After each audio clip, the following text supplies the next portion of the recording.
What to do if you have rheumatoid arthritis in the fingers. That's what we're going to talk about today.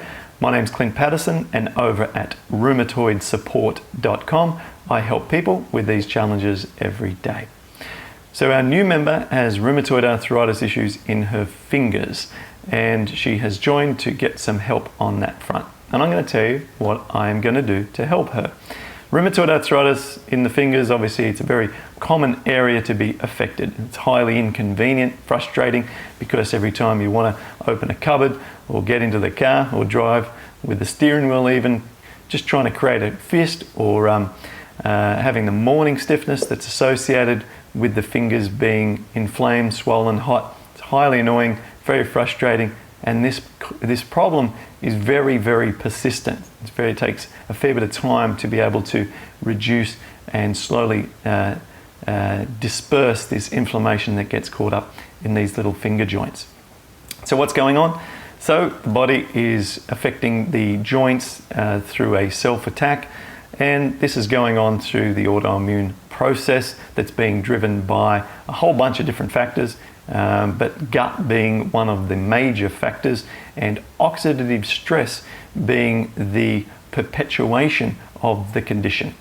And so I've covered a lot of this content in other areas, but that's what's in other videos and content that I create, but that is the underlying cause. You've got gut issues driven by bacteria mostly, and an ongoing oxidative stress that occurs not just in the body as a whole, but also at a local site there at the finger joint. And so what do we do about it? Well, I've been doing this for a long time, so I've created checklists for all these different things, and here's what we need to work through when we have rheumatoid arthritis in the fingers. First of all, we've got to get our fuel right. So we have to be eating the right things and avoiding triggers. All of us have food sensitivity triggers. We know that from the science. That's very, very well understood, except maybe by some rheumatologists, but anyone who has the disease knows that certain foods tend to increase our pain more. So we need to work through what those are, and just getting you onto a simple elimination process just for a couple of days should identify how much of inflammation in those fingers is coming from what you're eating. And from there, we can make some clever decisions really quickly and get your foods nice and enjoyable and diverse again once we identify how much inflammation is coming from the foods that you're eating. We need to look at exercise and whether or not you're able to influence the finger through some cardiovascular exercise. So just a quick test one day, getting the heart rate up, and find out how much influence we have over the fingers and their inflammation based on that. And you'll see a trend here, right? What we're looking for is influences, because if we can influence this situation, we can conquer it, all right? We want to avoid loading the finger joints, so we just make a mental log every time it's being inflamed and avoid that activity. It doesn't mean we have to not do things we love, but we can do them in a different way. And we'll look at ways that we can actually make changes to certain activities so that the finger joint is not loaded in a way that upsets it. Okay, we also want to actually then avoid testing the fingers first thing in the morning, trying to create a fist when there is pain in the fingers, and trying to do that when there is issues there can actually further load the joint. So we want to look at habits that we've got going on and avoid habits that are counterproductive. I would go through a checklist with you about how you're sleeping and look at what are you doing when you're sleeping, where are your hands going, and how can we make sure that you're not loading the fingers during your sleep, because this activity of putting pressure during sleep can undo all the good work that's going on during the day. So we'll look at sleep, find out information about you, how you're sleeping typically, and look at some ways where we can have your hands nicely rested, where you can get some great sleep and wake up with less morning stiffness. Because if we wake up less morning stiffness each morning, then we know that over time those results will be cumulative. Okay, we've got to look at the medications that you're taking. Are you taking things like painkillers, proton pump inhibitors, prednisone, long-term antibiotics?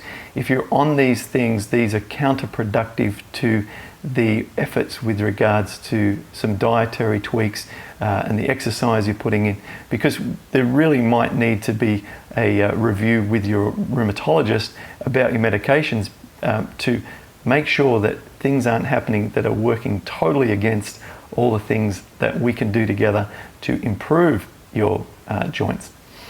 Okay, and then we can get the fingers moving in all sorts of different creative ways that are low impact, little exercises that you can do each day that can get blood flow moving through these joints without causing any problem.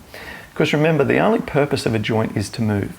If it wasn't meant to move, it would just be a straight bone, all right? Its only purpose is there to move. So we want to keep it moving because that's how it gets its nutrients through compression of the synovial fluid in a normal way, in a proper way, not in a overly compressed lateral movement into a swelling joint kind of way, which works against us. And then there's a really interesting one, which is doing upper body workout. So just keeping the whole upper body moving tends to drive more blood flow through into the extremities, into the elbows down into the wrists and hands into the fingers. So we can look at some things that you can do at home, some very inexpensive little assistant bands and things that we can add to your little collection of tools at home, and these can be very helpful in alleviating the inflammation in the fingers by being very, very helpful in getting that blood flow into them. And that's been very effective for me and has helped other people a lot. And then on top of all that, we can also look at some really, more, underlying cause things. We can look at oral health, and we can look at, even some earthing techniques and all sorts of other creative things in parallel to these standard 8 approaches that I use and coach people with their inflammation in their fingers. So that's what I'm going to do with this new member and help her to really reduce this inflammation in her fingers. And if you've got inflammation in your fingers and you'd like me to help implement this plan with you, then that's what I do over at rheumatoidsupport.com. Head on over if you'd like to get some help with your fingers or potentially any other inflammation location in your body if you have rheumatoid arthritis.